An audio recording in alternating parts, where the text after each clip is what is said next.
Let's open the gates in style. Here's a draft of Chapter 7, The Architects of Time. Part Y written in a vivid, cinematic style, true to the scale of the story you're building. Chapter 7, The Architects of Time, Part Mod. History remembers, even when we forget. The air tasted like salt and static. Lyra stood before the breach carved into the Atlantean cliffs, her gloved hand resting on the pulse of the stone. Beneath her boots, the old world breathed, every gust of wind dragging whispers from centuries that should no longer speak. Bishop crouched beside her, adjusting the stabilizer pack humming faintly on his back. "Coordinates match. This is it." She didn't answer. Her gaze was fixed on the archway yawning ahead, where no light dared settle. Carved into the lintel above were glyphs shifting subtly, like they were waiting for her to notice. They descended. The corridor curved like a spine, every surface humming with quiet defiance against reality. The walls pulsed with veins of crystal thread, lit from within, reacting to each step as if learning the rhythm of their presence. Lyra's breath fogged in the cold, but Bishop noticed hers always lingered longer than his, like the air wanted to keep it. "It's mapping us," he said, voice hushed. "It's not just reacting, it's memorizing." Lyra stopped before a chamber sealed by a door shaped like a spiral, its segments slowly uncoiling. At the center was a symbol she'd only seen once before, etched into the chime tablet they recovered from the submerged ruins. Two hands cupping a single eye, the iris shaped like an hourglass. Without speaking, she stepped forward and pressed her palm against the spiral. Her hand trembled, but not from fear, from recognition. The spiral hissed open. Inside was silence, so perfect it roared in their ears. The meridian engine hovered within the chamber like an ancient heart, massive, obsidian, pulsing faintly inside a cradle of crystal lattice. It wasn't spinning, it was dreaming. Lyra reached into her pouch, withdrawing the shard of the chime. Her fingers moved almost instinctively, arranging the sequence. The code wasn't language, it was intent. The moment the final alignment clicked into place, the engine responded. Light sparked through the chamber in a lattice dance, veins of starlight unraveling across every surface. Lyra staggered back, catching herself on Bishop's shoulder. Her vision blurred. Not from light, from memories that weren't hers. A woman's scream, her own, echoed in her skull. A battlefield of glass. A kiss beneath a red eclipse. The sound of Bishop's voice saying goodbye in a language she didn't speak. Beside her, Bishop grunted and dropped to his knees, gripping his head. He saw himself with silver eyes, laughing, leading a tribunal, judging Lyra. "No, no, no," he gasped, reaching for her, then flinching as her face shimmered, just for a blink. A flicker of someone else's Lyra. The chamber warped. Mosaics etched along the engine's base animated in reverse, pyramids unbuilding themselves, ships sailing across dry earth, stars rearranging in the wrong constellations.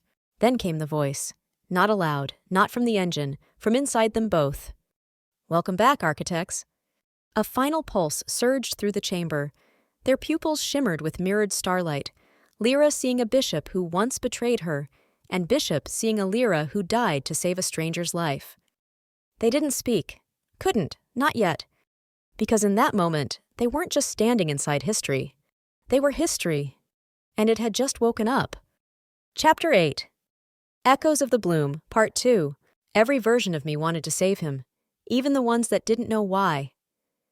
There was no morning, only the residual hum of a timeline still recalibrating. Lyra lay flat on the stone floor of the Chronoseum, her pulse thudding in her ears like footsteps in an empty hallway. The air tasted of ozone and forgetting. As she sat up, light fractured across the chamber's curves, too many angles for a sane geometry. The walls were holding their breath. Bishop stood nearby, silent. His gaze was fixed on her, not in fear, not in comfort, in recognition, but the kind reserved for someone you once knew intimately and now see as both familiar and false. "You said something while you were unconscious," he finally said. "Did I?" "You said my name, then called me Talius." Lyra blinked. The name meant nothing, until it did. Until she saw a boy, younger than Bishop, with the same eyes, but wearing the uniform of a place that no longer existed. "I don't know who that is." "That's the problem." Bishop said quietly. I do. The echo drift had begun. Lyra began remembering things she hadn't lived. Soft things, scraps of emotion wrapped in lives that weren't hers. The weight of command, the comfort of rebellion, kisses given in last moments, wounds received and never mourned. And always, always, Bishop, dying, leaving, asking her to stay. She stopped trusting her instincts, and Bishop stopped trusting the self she was becoming. Scene, the splinter corridor. While exploring the lower sanctum, the walls pulse erratically. Glyphs no longer wait to be read. They rewrite themselves as they're spoken. Time is responding directly to their emotional states. They find a fractured corridor labeled in 2 different scripts, Chronocausal Axis 3 and Null Origin Echo Gate. Neither of them have ever spoken those words, but both feel expected. As they pass through, the air thickens, gravitational anomalies knotting in their bones. In the mirror-laced chamber beyond, Lyra sees herself. And another self. And another. One begs her not to touch the engine again. One reaches for her throat. One collapses into Bishop's arms and says, I couldn't protect you. Not in that one. Climax beat. The exile emerges. In the final chamber, the very center of the bloom, Lyra pauses before the control lattice. Bishop watches her eyes change. Something else is in them. You wouldn't understand, she whispers. Try me. I did, in 3 timelines. You didn't believe me in any of them. She presses her hand to the interface. But not as Lyra Prime. As the exile, a version of her who survived at any cost and now hijacks the moment. The Meridian engine flashes red, and override surges. Unstable identity detected. Processing unauthorized directive. Option selected. Fractured unity. The world convulses. Timelines surge inward like breath drawn too fast. Outside, stars flicker and reposition. Landmarks rebuild out of sequence. Reality tears, then rethreads itself into something new, less linear, more aware. Final image. Bishop stares at Lyra as she slowly turns. Her voice is layered, hers and someone else's. If I'm all of them, can you still love me? His response is a whisper, hoarse but steady. If you are, then you already know the answer. Chapter 9. The Constant Echo. You change the pattern, now the pattern changes us. It began with the clocks. At first, they were subtle, glitches dismissed as magnetic anomalies. Minute hands reversing at dusk, numbers flickering between familiar digits and symbols no one remembered learning. But Lyra knew. The Meridian engine hadn't merely rewritten history, it had made reality recursive. Scene, the memory gate revisited. They returned to the plateau where the stars once rearranged themselves in the sky, where Lyra had faced her myth. But now the gate reflected no one. Only Bishop's shadow trembled, split into 2, each angled against a different sun. Time's not a line anymore, Lyra murmured. It's a web, and we're the anchor in its center. Then we need to hold, Bishop said, before the web turns to a noose. But neither of them said what lingered between them. The fear that Lyra might still be shifting, that at any moment another version might take the wheel. Scene, the myth that shouldn't be. In the town of Cyril, an impossible woman walks the market, a vendor who speaks 20 languages fluidly, recalls strangers by names from other timelines, and swears she once watched Atlantis sink yesterday. They call her the Recollection. She claims the world has split beautifully, and urges people to leave offerings at memory wells, echoes of decisions undone. Some believe her, others fear her. When Lyra meets her, the Recollection blinks as though recognizing a long-lost sister and says, You're the reason I survived in the stories that weren't mine. Scene, the engine's new directive. Deep in Atlantis, the Meridian engine awakens again. Only this time, it doesn't demand obedience. It begins asking questions. What is a choice when remembered incorrectly? If love survives all versions, is it a rule or an error? Do anomalies dream of unbroken timelines? It speaks only to Bishop now. And Bishop begins writing in a language he doesn't recognize, until Lyra sees the same glyphs appear in her sleep. Closing image. A new constellation appears above the Atlantic horizon, one no telescope can explain. Locals call it the Constant Echo. It resembles 2 figures, back to back, each reaching outward, but tethered by a single star at the heart. No one agrees on who they were. But across the rewritten world, in temples and ruins and quiet corners of fractured memory, their names remain etched into stone. Lyra, Bishop, Pattern Breakers. Chapter 10. The Recollection. When history dreams, we wake strange. The fracture didn't end. It settled, like a storm that forgets how to rain. Across the city of Salcatus, people began remembering things they hadn't lived. A child recited lullabies in extinct dialects. A veteran woke up with scars that weren't his. Cats stared at shadows longer than they should, and sometimes the shadows blinked back. But only one person remembered Lyra's name before being told. Scene: Marketplace Reverie. Bishop watched the woman drift from stall to stall. She moved like she belonged to time, not space. Her name was the Recollection, or at least that's what others called her. No one could explain why. She spoke in plural. When she smiled at Lyra, it was with the softness of reunion and the grief of prophecy. "You changed the melody," she said. "Now we all hum in dissonance." Lyra didn't flinch. "You know what we did?" "No, I know what you're still becoming." Scene: Threads begin to twist. The world adapts to fractured memory like bone to a poorly healed break. Cities flicker between architectures. People forget how old they are. Some remember alternate spouses, others weep for children that never lived until last Tuesday.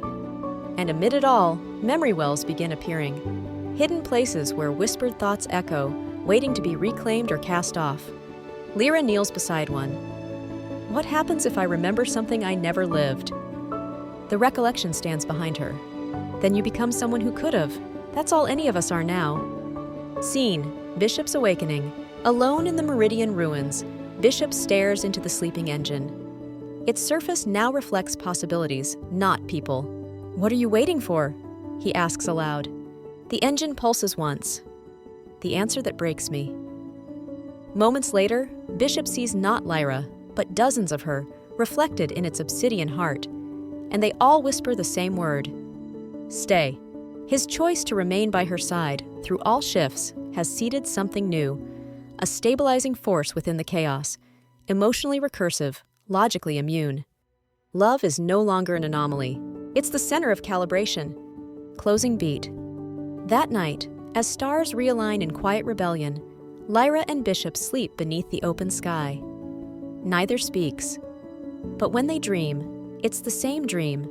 A corridor of mirrors, a child's laugh at the end, and a voice saying, "We're not lost, just unchosen versions of truth, still waiting their turn."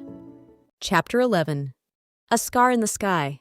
When the world forgets its shape, stories become the scaffolding of truth. It started with the rivers. Not all of them, but just enough to unsettle faith. The Scillian drift now flowed upstream at dusk, and its banks whispered names in languages extinct for centuries. Farmers in the Reftlow Basin swore their crops bloomed out of season, and sometimes out of context. Corn mixed with crystal. Vines bore faces before fruit. The meridian bloom had stabilized, but it hadn't healed. Reality was functioning like a bruise, tender to memory, discolored by contradiction. Scene: the new sky. At midnight, Bishop stood alone on a ridge beyond the fractured ruins. Above him, the constellations had shifted again, only this time not by angle, but by arrangement. 3 new stars had emerged in a jagged arc over the southern sky. They pulsed with slow rhythm, like a heartbeat waiting to sink. Locals called it the scar. Lyra joined him, silent. She carried no map. None were useful anymore. "It's not broken," she said finally. "Just rewritten too fast for us to read. Then we need to learn to listen slower." Scene: myth emerges. In distant regions, living myths begin to surface. A boy dreams of fire and wakes with ash prints on his palms. A merchant begins aging backward, claiming to recall a timeline where Lyra ruled as a sovereign of mirrors. In a mountain village, stone statues of Bishop appear overnight. Some weep. Others speak one word: hold fast. The world isn't just mutating, it's remembering all its versions at once. Without choice, it curates stories as architecture, rebuilding itself from recollection instead of history. Scene: the bleed gets worse. People begin experiencing echo failures, brief moments of identity collapse. A wife forgets her marriage, but remembers one that never existed. A general wakes up mourning a war she hasn't fought. In response, the recollection appears again. This time, not alone. She gathers the echo-aware, those like Lyra and Bishop, and speaks in layered tones. You broke the cage. Now the stories are eating the blueprints. Do you still want to be remembered? Lyra doesn't answer right away. She simply looks up at the new constellation's slow pulse and wonders whether legacy is something you earn or something reality forces on you once you refuse to stay still. Chapter 12. The Final Directive. Even machines built to define order eventually beg for meaning. It began with a tone, not a sound, but a frequency felt in bone and memory, low, resonant, and persistent. The Meridian engine was awake. But this time, it wasn't broadcasting commands. It was listening. Scene. Echo convergence. Lyra sat beneath the new constellation, sketching without thinking, symbols that pulsed with uncomfortable familiarity. Around her, fragments of stories began forming into ritual, people leaving offerings to versions of themselves that no longer existed. Children speaking in riddles, reality gesturing toward self-awareness. It's stabilizing, Bishop said quietly. No, Lyra whispered. It's choosing. They both turned toward the obsidian pulse beneath Atlantis. The engine had begun transmitting one phrase across memory wells, echoglyphs, and fractured glyph networks. Directive pending, awaiting architect input. Scene, the Echo Tribunal. Inside the now partially transparent chamber of the Meridian engine, Lyra and Bishop are met by echoes, temporal avatars of choices they never made. A Lyra who never met Bishop. A Bishop who let her die. A Lyra who became a myth. A Bishop who became the engine's servant. Each speaks not to argue, but to ask, what justifies the cost of preservation? The Meridian engine pulses. Time is becoming not a structure, but a question, one it can't answer on its own. The choice. A terminal opens, a swirl of glass and memory. Lyra is offered the final directive. Unify, collapse all timelines into one singular truth. Predictable, permanent, peaceful. Forget, erase all anomalies, including themselves. Let fracture stand. Accept a multiverse born from emotion, contradiction, and uncurated meaning. Bishop watches her hesitate, not because she's unsure, but because she's lived the consequences of all three, somewhere, in some version. Then he steps forward, reaches for her hand, and says, Don't write a conclusion. Leave a comma. Final activation. Lyra turns from the console. She doesn't enter a command. She speaks. We choose to remain unwritten. The engine accepts silence as its final input. And slowly, deliberately, goes still. Not powered down. Listening. Closing image. Above the sea, the constant echo pulses once, then steadies. Across the world, people stop. For a breath, for a heartbeat, as if something vast has finally exhaled. The Meridian engine has no directive now. It has a story. And they are still writing it. Then let's make it resonate across every thread we've pulled. We'll give this finale the weight of legacy and the breath of myth. The chapter where not only Lyra and Bishop's choices echo, but the reader sees the tapestry their journey has rewoven. Chapter 13. The Pattern Breakers. What began as memory ends as myth. Opening. The world that followed. The timeline has settled. Not into peace, but into plurality. Civilizations rebuilt from broken strands hum with strange synchrony. Atlas trees grow with spiral core rings. In classrooms, children are taught not just what happened, but which version, and why it matters. The constant echo constellation rises over every skyline. No one can agree when it appeared, but no one questions it either. Scene. A threshold remembered. Lyra and Bishop walk once more through the site of the Meridian engine, not to activate, but to say goodbye. The chamber is still now, dormant. But each wall carries inscriptions from echoes long past. They've grown older, not aged perhaps, but seasoned. Like time knows them now and speaks more softly around them. The engine was never meant to control time, Lyra says, only to reflect what we feared about it. What do you think it fears about us? Bishop asks. She smiles. That we love too loudly to be forgotten. Final image, the ink beneath history. Elsewhere, a child dreams. She sees a woman with fire in her voice and constellations in her eyes. A man built of quiet strength and unstable gravity. She wakes whispering names she doesn't know. She draws 2 stars on her wrist, tied with a single thread. And as her mother tucks her in, she asks, "Is it true you can love someone across time?" "If you choose to," comes the answer. Some echoes never stop. The chapter ends not in silence, but in chorus, a sense that Lyra and Bishop live on not as saviors or relics, but as a possibility too powerful to erase.